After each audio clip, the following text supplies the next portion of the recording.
TV Al-Waha. Hot Inspiration. Habib PKS Abu Bakar Al-Habsyi bicara tanpa data di forum resmi negara, menuduh ulama dan pesantren di Madura ikut bermain di bisnis narkotika. Dewan Kehormatan DPR pun mingkem seribu bahasa. Contoh Madura, saya tuh kaget Pak. Ulama udah mulai ikut terlibat juga dengan narkotika. Coba cek benar enggak? Pesantren-pesantren ikut juga Pak. Ini ada apa? Ternyata ada cuan di situ Pak. Ini sangat menyakitkan, sangat menyinggung, bahkan memfitnah para ulama dan kiai. Realitanya para ulama, para kiai di pesantren justru mengharamkan narkotika, narkoba dan lain sebagainya. Tapi tega-teganya ini Abu Bakar Al-Habsyi ini menyatakan lontaran yang sangat menyakitkan. Ada cuan di situ, cuannya banyak, bukan dikit. Nah, saya khawatir yang bermain-main ini, ya maaf ya, kita tidak tendensius. Saya khawatir yang bermain yang punya posisi-posisi Pak. Maksudnya apa ini? Sedemikian teganya ini melontarkan kata-kata yang seperti itu. Dan ini adalah fitnah yang sangat biadab terhadap para ulama dan kiai, khususnya yang berada di Madura.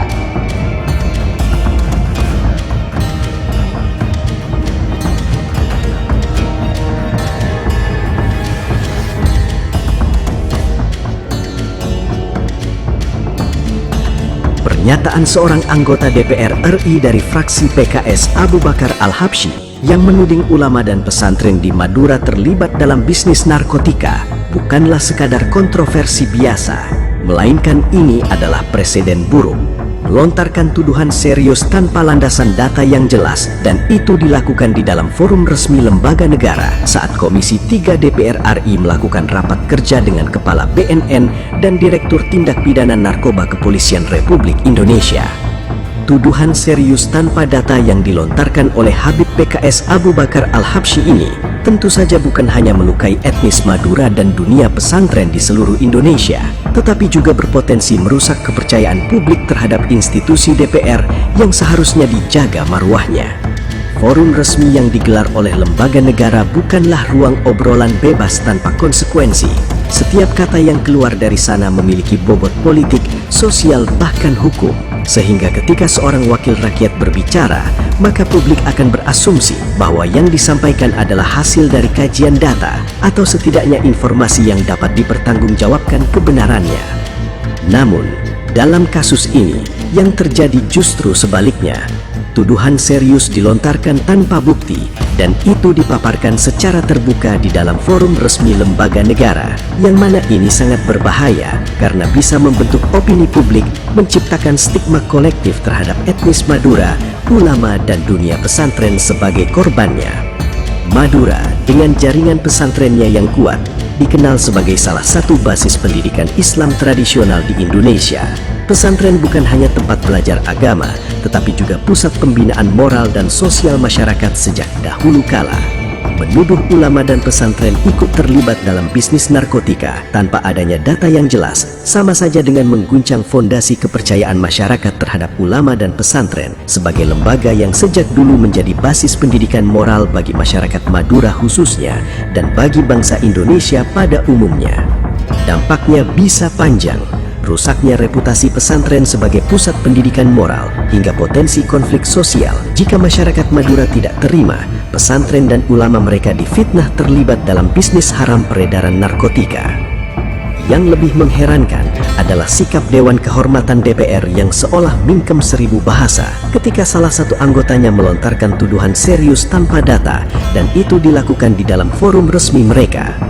Dalam situasi seperti ini, seharusnya ada respon cepat dan tegas dari Dewan Kehormatan DPR, karena Dewan Kehormatan DPR dibentuk bukan sekadar pelengkap administratif belaka, melainkan dibentuk sebagai penjaga standar moral dan mengontrol segala perilaku dari anggotanya.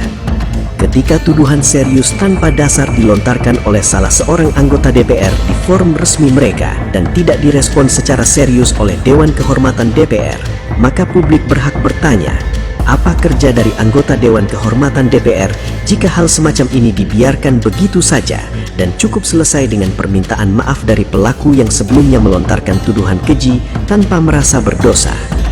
Saya memohon maaf atas kata-kata saya yang mungkin sangat menyakitkan para ulama kita di Madura maupun para murid-murid pesantren. Apakah selesai dengan permintaan maaf tersebut? Saya kira tidak, dan itu pun dibuktikan oleh pernyataan lanjutan dari tokoh-tokoh Madura. Tidak semudah itu meminta maaf setelah memberikan tuduhan yang dianggap sangat sakit, sangat melecehkan tokoh-tokoh ulama di Madura. Saya secara pribadi dari hati yang dalam merasa bersalah atas kata-kata saya dalam pertemuan dengan pimpinan BNN dan Direktur Mabes Narkoba. Tapi apakah kalau setiap ada kesalahan kemudian selesai dengan maaf? Sebagai seorang muslim kita saling memaafkan. Tapi public figure gitu loh. Public figure anggota dewan pula Republik Indonesia. Masa ketika berbicara tidak berdasarkan fakta-fakta, realita, dan tidak dipikirkan terlebih dahulu. Kalau ada anggota DPR RI itu ngomong asal bacot tanpa data, itu namanya anggota DPR pekok menurut saya.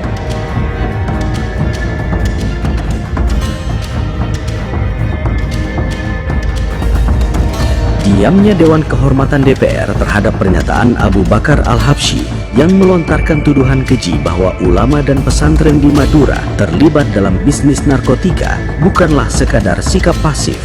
Ia menjelma menjadi pertanyaan besar tentang arah etika dan integritas lembaga yang seharusnya menjadi penjaga kehormatan parlemen itu sendiri atas sikap para anggotanya. Dalam ruang demokrasi, perbedaan pendapat adalah hal yang wajar. Kritik, bahkan yang tajam sekalipun, adalah bagian dari dinamika politik yang sehat. Namun, tuduhan tanpa dasar yang menyasar terhadap kelompok sosial dan keagamaan secara luas bukanlah kritik, melainkan bentuk stigma yang berbahaya.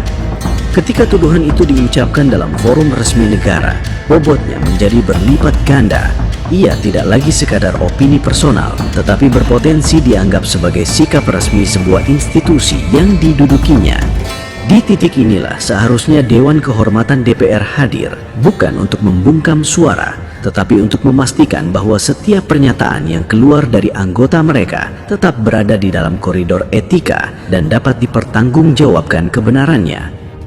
Jika tuduhan serius dari anggota Dewan seperti yang dilontarkan oleh Habib PKS Abu Bakar Al-Habsyi dibiarkan dan dianggap selesai hanya dengan permintaan maaf saja, maka yang sedang dipertaruhkan bukan lagi sekadar etika dari anggota, melainkan kredibilitas lembaga yang ia ada di dalamnya. Permintaan maaf dalam konteks personal mungkin cukup untuk meredakan ketegangan, namun dalam ruang publik, terlebih kesalahan fatal tersebut dilakukan di forum resmi negara, permintaan maaf tanpa proses evaluasi dan konsekuensi yang jelas justru berpotensi menjadi alat normalisasi kesalahan. Ia mengubah pelanggaran menjadi sekadar kekeliruan ringan, padahal yang terjadi adalah tuduhan serius yang menyasar reputasi etnis Madura, sekaligus juga dunia pesantren yang sangat sakral bagi masyarakat kultural di Nusantara. Bayangkan preseden yang sedang dibangun, seorang anggota dewan bisa melontarkan tuduhan besar tanpa data, lalu ia cukup menariknya kembali dengan satu kalimat maaf. Tidak ada efek jera, tidak ada standar yang ditegakkan, tidak ada garis batas yang jelas antara kebebasan berbicara dan tanggung jawab bernegara. Jika ini terus dibiarkan, maka kita sedang bergerak menuju kondisi di mana forum resmi negara kehilangan bobotnya. Pernyataan tidak lagi diukur dari kebenaran dan data, melainkan dari keberanian melontarkannya.